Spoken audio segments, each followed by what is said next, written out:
Itu betul. biasanya gatal ya, digaruk gitu Ada ya. rasa gatalnya. Mm-mm. Dan kadang-kadang juga rasa gatal ini sifatnya subjektif. Artinya pasien begitu melihat kulitnya bersisik, ini kan ada rasa risih ya. Mm-mm. Biasanya kan risih gitu ya. Padahal sebetulnya mungkin kalau yang gatalnya normal sih sebenarnya enggak gitu. Cuman karena pasien melihat kok risih ya, akhirnya mulai digaruk, dikuik-kuik. Bahkan kalau misalnya ada pasien yang melihat itu sisiknya itu menempel dengan cukup kuat gitu ya, itu memang sengaja dikelopek sama pasien. Maksudnya dia pengen kelihatannya lebih bersih, tapi padahal sebetulnya tindakan manipulatif seperti itu justru akan memperbanyak lesi yang muncul yang baru. 1-3 menit dulu di awal gitu ya, kita lihat Itu harus progresnya. continue ya untuk penyinaran ini ya. Harus continue seminggu 2 kali sampai nanti betul-betul membaik. Di area yang ini ya, di area yang sakit atau Area yang sakit. atau semua Area tubuh. yang sakit, Area yang sakit aja iya, ya, yang terdampak itu ya. Betul. Jadi kita sinarin seperti inilah contohnya ya, di gambar mungkin bisa dilihat juga. Proses penyembuhan dengan penyinaran ini apakah menjadi opsi terakhir, Dok, selain obat-obatan?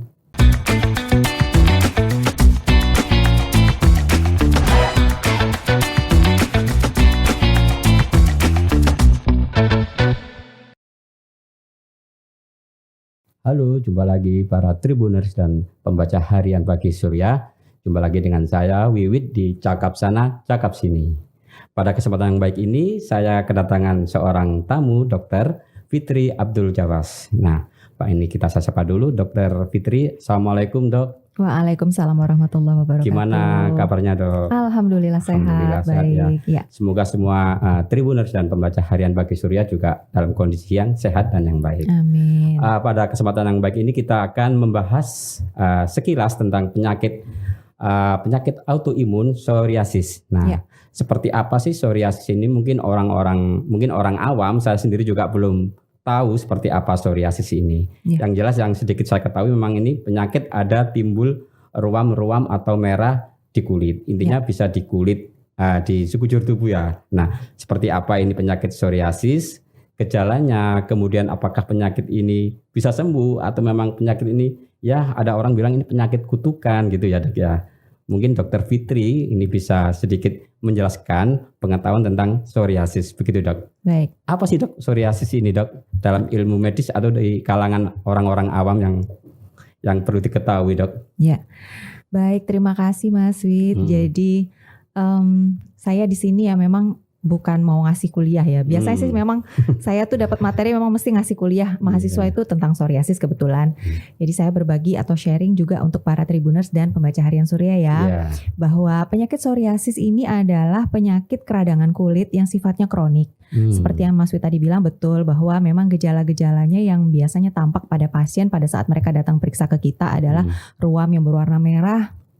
Biasanya ruamnya agak tebal gitu dan yang mengganggu adalah karena dia tertutup oleh, kalau kita sebut dalam bahasa medis adalah squama atau sisik. Nah, sisiknya itu biasanya tebal sekali gitu. Jadi sisiknya itu tebal sekali, dia bisa muncul di area-area yang biasanya yang mudah mengalami trauma. Trauma itu dalam artian yang gampang kegeser atau mungkin tertekan lama ya, misalnya daerah siku, kemudian lutut ya, kemudian area kulit kepala, bokong, itu biasanya sering muncul ruam-ruam seperti itu.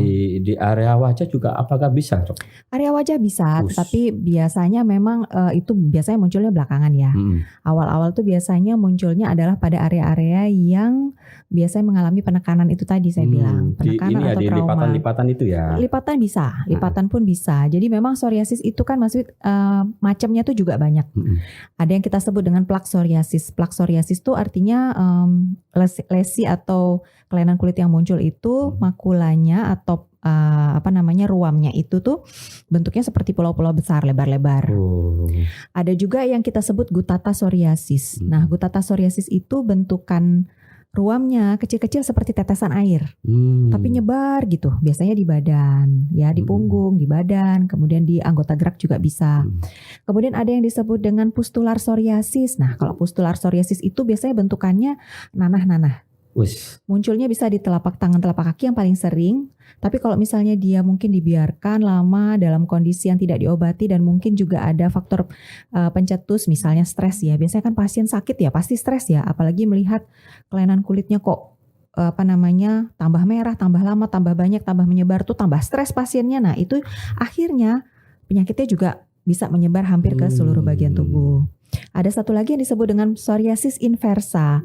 Nah, kalau yang inversa atau yang intertriginosa nama lainnya itu biasanya memang muncul bisa di area-area lipatan. Seperti itu. Kalau ada tingkatan-tingkatan psoriasis tadi, itu apa berdasarkan ini dok? Berdasarkan tingkat keparahannya gitu. Keparahannya.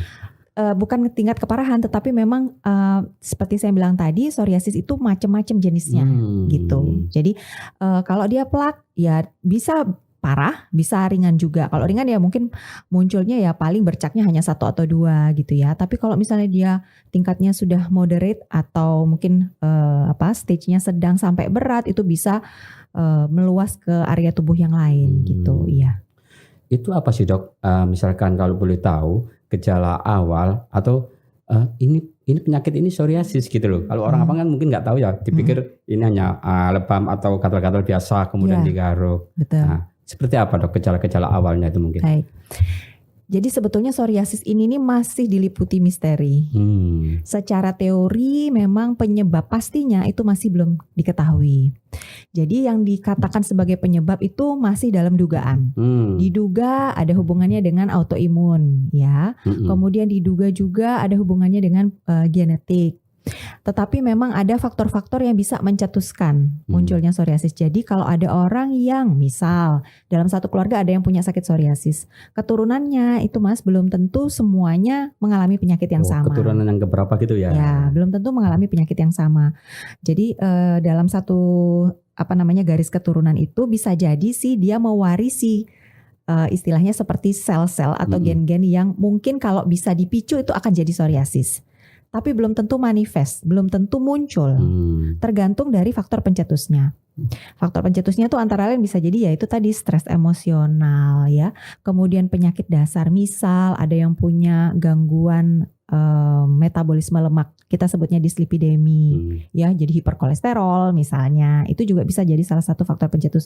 Kemudian diabetes mellitus ya. Jadi penyakit-penyakit yang memang mengganggu sistem imunitas. Ya misalnya itu tadi ya kegemukan, diabetes mellitus, kemudian dislipidemi itu bisa menjadi penyakit yang bisa mencetuskan munculnya psoriasis. Yang paling banyak apa dok? Yang paling banyak dalam kasus selama ini yang muncul karena apa? Stres? Karena stres, betul. Karena stres pemicunya. Bisa jadi juga karena infeksi bakteri Streptococcus paling sering. Nah padahal infeksi Streptococcus tuh sering kita alami. Infeksi tenggorokan misalnya, flu misalnya. Itu kan Streptococcus yang penyebab yang paling banyak. Karena virus itu? Bakteri ya. Bakteri. Nah itu justru menjadi pemicu yang juga sering gitu ya memunculkan penyakit ini gitu. Kalau faktor lingkungan? Faktor lingkungan bisa. Faktor lingkungan bisa. Misalnya daerah-daerah yang panas misalnya ya. Itu kan biasanya kan psoriasis tuh sering kumat tuh pada suhu dan cuaca yang panas. Agak kalem kalau misalnya musimnya hujan, agak dingin. Itu bisa jadi dipengaruhi oleh faktor lingkungan seperti itu. Kemudian faktor lingkungan yang mempengaruhi ya itu tadi ya stres psikologis, misalnya dukungan dari keluarga, dukungan lingkungan setempat terhadap pasien, misalnya tambah ngelihat pasien seperti itu kok tambah dijauhi ya, pasien akan semakin stres, semakin akan memunculkan lesinya lebih luas lagi. Itu awal muncul di kulit itu berupa merah, bintik atau apa, atau gatal gitu dok? Iya, jadi awal munculnya itu bisa berupa bercak. Bercaknya ya bisa jadi kecil awalnya, bercak gitu kecil, ya, bercak kecil. Kemudian lama-lama dia merahnya itu warnanya kalau digambarkan tuh seperti salmon. Jadi merah ke orange, lebih merah orange seperti itu ya. Kemudian di atasnya ya itu tadi saya bilang tertutup oleh skuama atau sisik yang agak tebal. Gitu ya. Biasanya sih muncul bisa jadi di badan dan yang paling sering juga di hairline, kalau kita sebut jadi kulit perbatasan antara kulit dengan garis rambut. Karena kan tiap hari sisiran tuh Mas. Ya, nah, betul. Sementara pasien psoriasis itu sebetulnya sangat riskan atau sangat rentan untuk mengalami trauma. Trauma dalam artian garukan ya, ataupun trauma ringan yang berulang setiap hari, misalnya ya tadi saya bilang sisiran. Pengennya sisir, pengen garuk gitu ya. Maksudnya karena memang trauma. Ada sih rasa gatalnya itu ada. Tapi semakin digaruk, lesi baru atau bercak-bercak baru itu bisa muncul searah dengan garukannya. Berarti itu juga menjadi faktor penular dari situ ya, bisa ya? yang makin memperluas, banyak, iya memperluas. betul, yang memperluas lesi, kemudian yang memperparah, akhirnya bisa jadi itu di samping faktor-faktor pencetus yang lain. Misalnya saya sebutkan tadi, misalnya mungkin pasiennya pas lagi musim-musim peralihan seperti ini kan banyak yang flu kayak gitu tuh, biasanya mulai nih pasien-pasien itu kontrol karena mulai tercetus juga gitu ya, penyakitnya menjadi bertambah luas gitu ya, atau konsumsi alkohol satu lagi. Konsumsi alkohol, kemudian sinar matahari, paparan sinar matahari yang terlalu intens, yang terlalu panas juga bisa memunculkan psoriasisnya kambuh.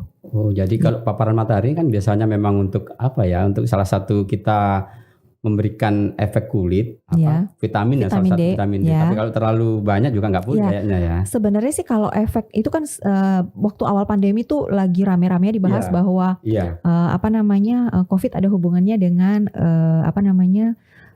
kekurangan vitamin D misalnya gitu ya, atau vitamin D itu dianggap dapat memperbaiki kondisi klinis dari COVID. Ada jamnya sih sebenarnya. Berjemur tuh ada jamnya. Jadi jam-jam di mana kita berjemur yang baik, yang bisa memang akhirnya mensintesis vitamin D alami dari tubuh kita itu untuk memberikan efek terapi itu ada jamnya. Jadi kalau di luar jam itu ya efek merusak dari matahari yang kita dapat. Ya, efek radiasinya yang merusak. Selain ada jamnya juga mungkin durasinya ya. Betul, durasinya juga harus diperhatikan, betul. Nah, ini para Tribuners dan pembaca Harian Surya mungkin penasaran seperti apa sih penyakit psoriasis ini. Gambarannya gimana gitu ya. Kemarin ada gambar yang sudah diberikan, ada gambar foto dokumentasi, mungkin bisa kita lihat seperti ini ya Dok ya, psoriasis ini ya. Nah, betul. Kalau ini sudah terlalu parah atau masih awal ini, Dok? Ya, ini karena kita menghindari kita kan juga harus lega artis, dalam artian secara hukum kita untuk menampilkan foto ini kan harus ada aturannya ya. Ini pasien ini memang yang ditampakkan adalah bagian kaki, tapi sebetulnya luas ini lesinya. Ya, bisa sampai di bagian tubuh bagian atas nih juga ada bercak-bercak seperti ini. Jadi bercaknya warnanya merah orange seperti ini ya Mas Wid, kemudian ditutup oleh yang tadi saya bilang. Jadi ada sisik yang tebal yang menutup. Iya, betul. Itu biasanya gatal ya, digaruk gitu. Ada rasa gatalnya. Dan kadang-kadang juga rasa gatal ini sifatnya subjektif. Artinya pasien begitu melihat kulitnya bersisik ini kan ada rasa risih ya. Biasanya kan risih gitu ya. Padahal sebetulnya mungkin kalau yang gatalnya normal sih sebenarnya enggak gitu. Cuman karena pasien melihat kok risih ya, akhirnya mulai digaruk, dikuik-kuik. Bahkan kalau misalnya ada pasien yang melihat itu sisiknya itu menempel dengan cukup kuat gitu ya, itu memang sengaja dikelopek sama pasien. Maksudnya dia pengen kelihatannya lebih bersih, tapi padahal sebetulnya tindakan manipulatif seperti itu justru akan memperbanyak lesi yang muncul yang baru. Kayaknya mungkin ini sudah agak sembuh kering gitu ya. Iya, kelihatannya kelihatannya seperti itu kan gemes toh kalau ngelihat itu yang ketutupan sama sisik yang tebal tuh biasanya sama pasien tuh jarinya mulai kreatif ya. Akhirnya dikelopek. Kalau yang di foto ini yang diperlihatkan bagian kaki, tapi di bagian atasnya mungkin lebih parah ya? Bisa jadi di bagian atasnya juga ada. Cuman memang kita tidak tampilkan ya lesi-lesi yang lain. Tapi sebetulnya umum kok di badan, di punggung itu bisa muncul seperti ini, bahkan di wajah. Dan juga salah satu yang sering kali kita jadikan sebagai penanda itu yang saya bilang tadi, munculnya di hairline. Jadi perbatasan antara kulit dengan garis rambut. Kemudian dicek juga di bagian-bagian yang tertekan, siku, lutut, bokong itu sering banget. Jadi deteksi awal mungkin bisa diperhatikan di area sekitar. Di area-area mana? Iya betul. Area-area yang di kepala, ini perbatasan kulit kepala sama rambut. Kemudian di lipatan leher juga ya. Kalau lipatan leher sih bukan tanda patognomonik ya. Yang saya bilang tadi Mas, siku, lutut, bokong. Ya. Kalau di kaki itu? Kalau di kaki itu bisa. Ini kan perluasan dari ya. Jadi biasanya initiation atau lesi-lesi yang awalnya muncul itu di daerah-daerah yang tertekan biasanya. Itu tadi. Mungkin setelah garuk sini terus pindah ke kaki gitu mungkin ya. Bisa dari ini situ sih ya? meluas sih sifatnya ya. Mungkin ya itu tadi ya, lesi awalnya lama tidak diobati seperti itu, akhirnya sistem imunnya juga bisa semakin turun kan, karena bisa jadi karena stres atau karena penyakit bawaan yang saya bilang tadi, mungkin memperberat, akhirnya lesinya meluas sampai di kaki-kaki juga muncul. Itu gejala, kalau kita punya gejala seperti ini apa yang kita lakukan Dok? Sebagai orang awam ini kita harus kemana gitu misalkan seperti ini? Ya, kalau misalnya mengalami gambarannya mirip seperti yang ditampilkan ini. Satu yang perlu diingat, belum tentu psoriasis. Nah ini. Ya, belum tentu psoriasis. Bisa jadi betul. Jadi bisa jadi juga ini hanya eksim biasa. ya. Karena psoriasis ini disebut dengan great mimicking. Artinya dia bisa menyerupai banyak sekali penyakit kulit yang lain gitu. Nah, itulah manfaat atau fungsinya kami sebagai dokter spesialis. Jadi silahkan datang untuk konsultasi, kami lihat gitu. Karena memang ada tanda-tanda khusus pada penyakit yang memang kita harus cari gitu. Nanti kita akan amati di mana-mana aja sebetulnya bercak ini muncul. Tetapi para pembaca Surya dan Tribuners itu bisa mengira-ngira sih sebetulnya. Kan sekarang kan gampang ya, informasi bisa dari googling tuh. Pasien kadang-kadang malah lebih pintar, mereka datang ke kita tuh sudah bawa bekal-bekal dari yang dibaca di Google. Iya. Bisa dilihat, oh kalau saya ternyata betul, kayaknya di kulit kepala saya tadinya mungkin sering dikira ketombe. Padahal sebetulnya itu kan sering gak kelihatan kan Mas, karena kan di kulit kepala ya, ketutupan rambut. Padahal sebenarnya itu ada bercak yang merah luas ditutup oleh sisik. Yang tampak memang pada saat sisiran mungkin sisiknya itu rontok, dikiranya ketombe biasa. Padahal sebenarnya itu perlu pemeriksaan. Begitu kita buka kulit kepala, oh iya ternyata memang betul ini tanda-tanda psoriasis. Lihat lagi daerah-daerah tertekan lainnya, yang seperti saya sebutkan tadi, sikunya ada nggak bercaknya? Kemudian lutut ada nggak? Bokong ada nggak? Atau mungkin di area-area lain? Kalau pemeriksaan itu apa sampai dilakukan satu uji lab gitu dok untuk memastikan? Sebetulnya dari klinis sudah jelas kok kalau psoriasis ya sebetulnya. Kalau misalnya mohon maaf saya bukannya nyombong ya, artinya kita udah sering lihat kasusnya. Jadi kalau begitu lihat kita udah bisa kira-kira oh ini arahnya ke psoriasis. Di samping bercak merah, squamanya atau sisiknya itu khas. Jadi dia warnanya putih seperti disebut white silvery. Jadi agak-agak perakan begitu. Kita lihat aja sisiknya biasanya udah bisa nebak oh ini psoriasis ya. Tapi seperti yang dikatakan tadi kan harus dicek dulu, diperiksa karena memang belum tentu itu psoriasis. Belum tentu psoriasis karena memang ya itu tadi bisa menyerupai banyak sekali penyakit kulit yang lain gitu ya. Silahkan periksa, konsultasi itu nomor 1. Nah kalau seandainya misalnya dokter pun ragu, saya sebagai klinisi ternyata ini ya psoriasis apa bukan, karena bisa jadi penampakannya tidak khas. Nah itu baru nyamar gitu dok. Betul. Itu baru kita perlu pemeriksaan lebih lanjut. Biasanya kita lakukan namanya skin biopsy. Jadi kita ambil sebagian kecil dari sampel kulit yang ada lesinya itu, kita ambil, kemudian kita periksakan. Namanya pemeriksaan histopatologi. Jadi nanti dari situ kalau psoriasis itu akan memberikan gambaran yang sangat khas, sehingga dokter patologi kliniknya juga bisa menentukan betul bahwa ini adalah suatu psoriasis. Seperti itu lama nggak dok? Proses mulai misalkan mulai timbul gejala, kemudian ini akhirnya dokter menetapkan ini sebuah psoriasis, itu butuh waktu lama nggak? Psoriasis itu sebetulnya disebut sebagai penyakit kronik residif. Dalam artian penyakitnya ini berlangsungnya lama Mas. Mulai dari dia muncul tuh dia bisa menetap dalam jangka waktu yang cukup panjang. Biasanya pasien tidak datang di awal. Seringkali tidak datang di awal. Karena itu tadi awareness-nya kurang. Jadi kesadarannya terhadap oh iya ini saya sedang sakit itu kadang-kadang kan dianggap sebagai, seringkali kan orang Indonesia kebanyakan yang dianggap sebagai penyakit yang biasa.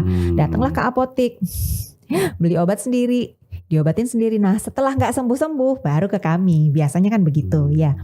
Jadi kita biasanya kedatangan pasien psoriasis itu bukan pada fase-fase awal biasanya. Itu biasanya sudah gejala klinis yang muncul itu sudah cukup cukup tegak sebetulnya kita bisa melihat diagnosisnya gitu ya.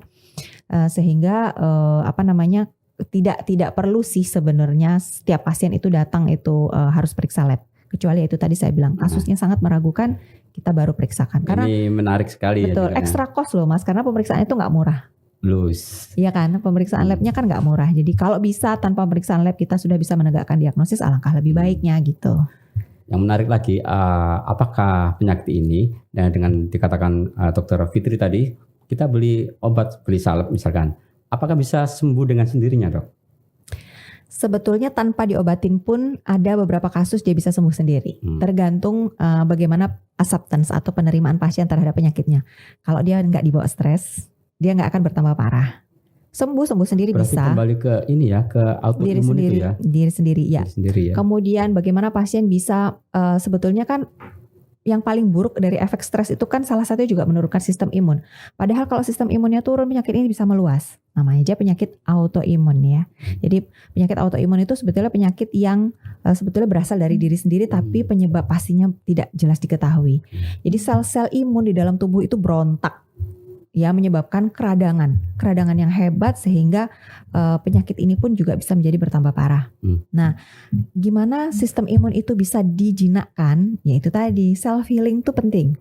Jadi penerimaan dulu. Jadi menerima bahwa oh ya betul saya sakit psoriasis.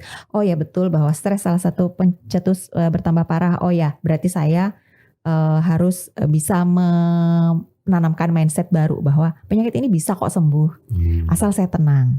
Itu satu. Tapi seandainya karena memang sifatnya penyakit ini kronis, artinya bisa berlangsung lama, ya datang berobat. Jangan diobati sendiri karena salah mengobati bukannya tambah sembuh, tetapi memang penyakit ini bisa tambah luas nggak karu-karuan. Terutama kalau dia kena obat minum yang salah. Kalau hanya sekedar salep mungkin masih oke ya, masih artinya diobati dengan biasanya sih kalau datang ke apotek juga memberikannya ya obat anti radang yang itu lagi lah, biasanya begitu. Bisa sembuh, bisa membaik memang betul. Tapi kalau ada kalanya dianggap sebagai penyakit eksim, kemudian dikasih obat eksim, padahal sebenarnya ada obat anti keradangan yang sebetulnya tidak bisa diberikan pada psoriasis.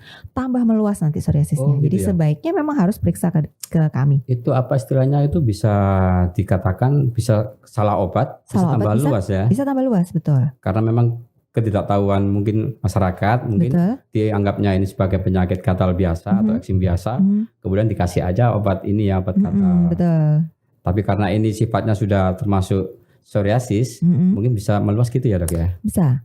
Jadi jangan kebanyakan gini, yang dikasih itu adalah obat eksim, ya karena dianggap eksim sebetulnya ya, karena salah pengobatan. Jadi dianggap ini eksim, kemudian diberikan obat anti radang. Padahal obat anti radang itu sifatnya imunosupresi, artinya dia menekan sistem imun. Tujuannya supaya radangnya juga bisa dijinakkan. Dikasihlah obat untuk menurunkan sistem imun. Padahal sebetulnya penyakit ini jangan sampai imunnya turun, intinya gitu. Jadi kalau imunnya turun, sakitnya akan tambah parah. Nah makanya itu pengobatan yang tepat itu harus diutamakan. Bagaimana caranya supaya obatnya bisa tepat? Jangan diobatin sendiri. Jangan diputusin sendiri. Ini para Tribuners dan pembaca harian Surya, ini penyakit psoriasis ini memang sepertinya penyakit yang gampang-gampang susah ya. Betul. Seperti itu. Kalau misalkan seperti itu, dampak itu apa dok yang timbul? Setelah kita kena psoriasis, kemudian diobati, apa dampak yang paling fatal biasanya dok? Karena dia adalah penyakit yang kronik residif. Jadi karena kekronisannya itu atau penyakit ini bisa berlangsung lama, kadang-kadang dia bisa berpengaruh juga pada organ-organ yang lain. Dampak pengobatan pun karena dia sifatnya misalnya pasien yang memang kambuhan terus gitu ya, karena pencetusnya banyak lah, anggap seperti itu ya. Mungkin dia juga tidak bisa mengendalikan emosionalnya, stresornya tidak bisa dikendalikan. Sistem kekebalan tubuhnya juga kurang baik, mungkin karena gizinya juga kurang baik, atau dia ngerokoknya nggak mandek, nggak bisa berhenti, atau dia konsumsi alkoholnya juga itu addicted yang tidak bisa berhenti sehingga penyakitnya itu menjadi sulit untuk sembuh. Nah, kadang-kadang efek obat yang akhirnya juga harus dikonsumsi jangka lama juga bisa berpengaruh pada organ-organ lain. Efek sampingnya kan bisa muncul dari situ. Jadi bisa artinya dari ini memicu penyakit yang lain. Betul, ya? Satu memicu penyakit yang lain. Kedua, yang paling sering sebetulnya adalah efeknya secara kosmetik. Jadi secara psikososial itu berpengaruh ya. Melihat bercak yang begitu luas di badan, bersisik, itu kan kadang malu. Nah, efek psikososialnya jadi malu, minder dan lain sebagainya, sampai akhirnya stres yang tidak bisa dikendalikan pun juga sampai perlu konsultasi ke psikiatri pun juga banyak pasien-pasien itu. Iya, karena memang ada ini ya, ada yang terlihat betul. Yang kurang. Secara kosmetis kan memang tidak baik ya kayak dilihat. Tadi ya maaf ya, kayak tadi yang di kaki kan memang kurang sedap dipandang. Betul. Ya. Itu baru di kaki, belum lagi kalau misal muncul di daerah yang tidak tertutup pakaian ya, misalnya di lengan, kemudian bahkan sampai bisa di wajah, itu kan sangat tidak nyaman buat pasien ya. Maka dari itu seringkali memang pasien yang mengalami stres psikososial gitu tuh banyak kasusnya yang sampai akhirnya harus kita rawat bersama dengan dokter psikiatri itu sering kita rujuk. Kalau Tribuners dan pembaca harian Surya, Dr. Fitri Abdullah Jawas ini adalah salah satu dokter di Surabaya Skin Center di Surabaya. Dok, kalau proses penyembuhan itu sampai berapa lama dok? Sampai sembuh sekali. Lalu seperti apa sih dok penanganan yang dilakukan di klinik di Surabaya Skin Center itu? Baik. Kita itu pertama mengakses pasien psoriasis itu ada stage-nya mas. Apakah penyakit ini termasuk golongan penyakit yang ringan atau sedang atau berat? Karena itu mempengaruhi durasi terapinya. Kalau dia ringan-ringan aja mungkin dengan obat oles cukup. Ya, nggak perlu obat oles atau mungkin untuk menghilang rasa gatal supaya pasiennya nyaman. Cukup itu aja kita berikan dan itu relatif cepat untuk sembuh. Kira-kira dalam 2 minggu, 1 bulan tuh udah oke kok pasiennya. Tapi kalau misalnya dia sedang atau berat, kita butuh terapi yang lain di samping obat oles ya. Perawatan kulitnya kita berikan moisturizer atau pelembab, kemudian juga obat anti radang yang dioleskan di kulit yang sakit. Tapi kalau dia luas kan nggak mungkin kita oles-olesnya sebanyak itu. Jadi kita perlu obat yang untuk menekan keradangannya, tapi bukan obat anti radang dalam golongan steroid ya. Kita biasanya hindari itu. Biasanya kita berikan obat yang mengatur keratinisasi kulit atau mengatur mitosis atau pertumbuhan sel. Karena kan psoriasis itu sebetulnya gangguan pertumbuhan sel juga. Nah, sel kulit kita, saya tadi belum jelasin bahwa sel kulit manusia itu normalnya setiap 28 hari sekali itu harusnya dia ngelupas. Itu normal memang terjadi. Diganti kulit, istilahnya gitu ya. Nah, kalau pada psoriasis proses ini dipercepat, Mas. Jadi dalam 3-4 hari itu sel kulit baru itu sudah muncul. Sementara sel lama ini belum ngelupas. Itu yang menyebabkan akhirnya penebalan tadi itu disebabkan karena terlalu cepat ganti kulitnya gitu ya. Belum sempat yang di atas itu lepas, yang di bawah tuh udah nonjok sel-sel kulit yang baru. Nah, kita memberikan obat untuk mengatur siklus pergantian sel itu.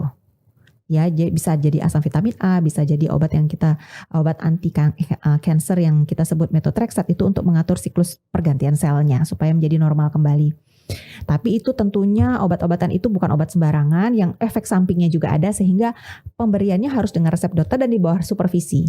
Biasanya pasien nanti secara reguler harus kontrol. Jadi itu juga obatnya diberikan dalam durasi waktu tertentu. Agak ribet persepannya karena diberikan dulu sekarang untuk 1 minggu, istirahat dulu sebentar, kemudian diberikan lagi 1 minggu begitu. Jadi ada siklusnya juga. Ada durasi, betul. Ada pengaturan segala macam. Nah, ada juga diberikan penyinaran. Jadi kita sebut dengan fototerapi. Biasanya menggunakan sinar ultraviolet B atau UVB yang panjang gelombangnya pendek. Pakai apa? Pakai penyinaran? Kayak lampu gitu, Mas. Lampu UVB. Oh gitu ya. Ya, di beberapa rumah sakit, klinik termasuk di SSC itu juga ada alatnya. Jadi kita biasanya lakukan penyinaran. Penyinarannya sih nggak lama. Jadi dalam 1-3 menit dulu di awal gitu ya, kita lihat progresnya. Itu harus kontinu ya untuk penyinaran ini ya? Harus kontinu, seminggu 2 kali sampai nanti betul-betul membaik. Di area yang ini ya, di area yang sakit atau semua tubuh? Area yang sakit, area yang sakit aja ya, yang terdampak itu ya. Betul. Jadi kita sinarin seperti inilah contohnya ya, di gambar mungkin bisa dilihat juga.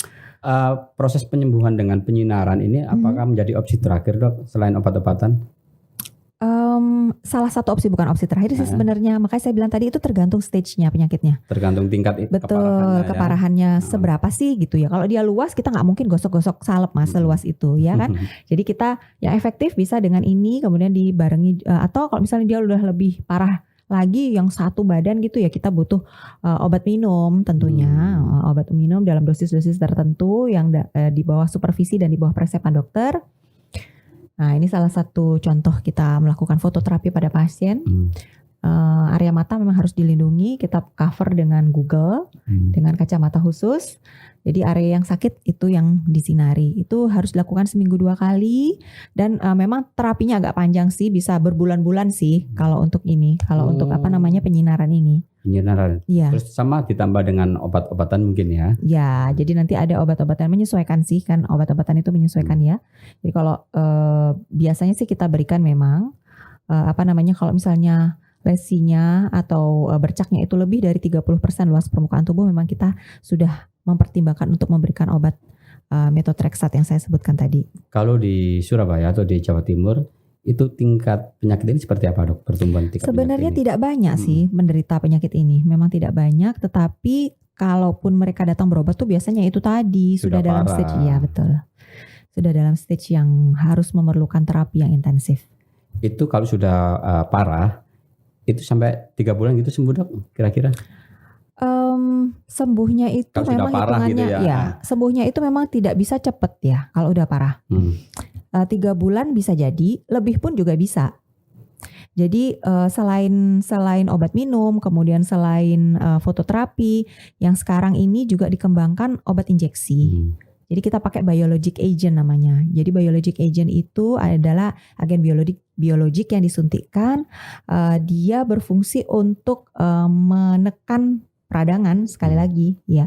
Jadi dia akan bekerja pada sel-sel radang, dia akan menekal sel radang itu sehingga peradangan dari kulitnya akan bisa ditekan, lesinya akan bisa membaik. Tapi mahal banget obat injeksinya. Saya pikir ya kalau saya baca-baca di beberapa referensi itu memang penyakit ini bisa bertahan ya sampai bertahun-tahun. Betul. Nah, ini yang kita takutkan kan si pasien ini kan bertambah stres ya. Betul. Ini malah tambah banyak kan gitu ya. Betul. Tapi biasanya ya Mas ya kalau misalnya mereka konsultasi ke kita kan kita akan kemukakan bahwa stresor atau stres itu adalah salah satu faktor pencetus yang memang harus pasien bisa kendalikan. Tapi dengan seiring waktu tuh biasanya pasien sudah terbiasa kok Mas. Jadi mereka datang ya santai aja, dok kumat lagi. Jadi sudah bisa sampai menerima tadi, ya. Sampai tadi melibatkan seorang psikiatri ya. Betul. Kalau gitu misalnya memang pasiennya rodo angel mungkin ya. Jadi penerimaannya rodo angel gitu. Jadi kadang-kadang kita bisa melibatkan. Tapi sebagian besar pasien yang datang ke kita tuh sudah karena terlalu sering ya bertatap muka dengan kita karena kontrol bolak-balik kumat tuh banyak kok yang sudah bisa menerima gitu loh maksud saya. Bahkan ada ini ya, ada apa namanya? Ada satu komunitas tersendiri betul, ya. Komunitas psoriasis ini ya. Penderita penyakit psoriasis. Saya rasa itu malah bagus ya. Jadi mereka sesama penderita itu bisa berbagi kan ya Mas ya. Itu sangat amat bisa mengurangi level stresnya. Saling support. Betul, saling support di situ. Mereka merasa oh ternyata saya nggak sendiri. Oh ternyata teman saya juga keluhannya sama. Terus mereka juga bisa saling menguatkan bahwa jadi diobati dewe. Itu kadang-kadang mereka pinter kok. Jadi mereka saling ngajarin jangan diobatin sendiri atau mungkin bahkan sharing kadang-kadang dari komunitas itu misalnya pas kontrol teman saya tuh loh dapatnya ini dok obatnya gimana. Nah itu bisa jadi ajang diskusi juga buat kita gitu. Kasih masukan bahwa oh itu kan levelnya beda penyakitnya, obatnya beda. Kalau bapak obatnya ini. Jadi bisa diskusi lah dengan pasien. Jadi begitu kawan-kawan dari Tribunus dan pembaca harian Surya. Penyakit psoriasis atau gangguan autoimun ini ternyata juga bisa disembuhkan. Cuman kita nggak boleh terlalu stres karena memang penyakit ini salah satu pemicunya adalah stres. Jadi diri kita bisa mengendalikan penyakit ini agar bisa mencapai kesembuhan. Dok, terima kasih. Mungkin ada ini dok sebelum kita tutup cakap sana cakap sini mungkin ada untayan kata buat penderita atau mereka yang mengalami gangguan psoriasis ini dok. Ya. Saya paham bahwa tidak mudah untuk bisa melewati sampai betul-betul sembuh ya. Tenaga, waktu untuk berobat, kemudian juga biaya yang tidak sedikit gitu ya. Karena obat-obat psoriasis memang tidak di cover sama ini. Ada yang di cover dengan asuransi BPJS ada, tetapi memang tidak full ya. Kadang-kadang memang pasien harus nombokin juga gitu ya. Nah, yang pasti harus tetap semangat satu. Kemudian yang kedua, kalau ada keluhan segera datang berkonsultasi sehingga bisa mendapatkan penanganan yang tepat. Jangan diobatin sendiri selama memang kalaupun misalnya memang obatnya berulang bisa diberikan oleh dokter, tidak apa-apa selama itu masih bisa diulang persiapannya. Tetapi kalau misalnya ada keluhan-keluhan lain yang kira-kira muncul gitu ya, harus tetap aware, artinya sadar dan segera datang berobat itu penting karena semakin dini kita mengobati maka tingkat kesembuhannya akan semakin baik. Nah ini apa yang dikatakan Dr. Fitri ini secara lebih dini mungkin lebih baik untuk dalam penanganannya. Ya. Demikian Tribuners dan pembaca harian Surya cakap sana cakap sini bersama Dr. Fitri Abdullah Jawas dari Surabaya Skin Center. Sampai ketemu di acara kita berikutnya.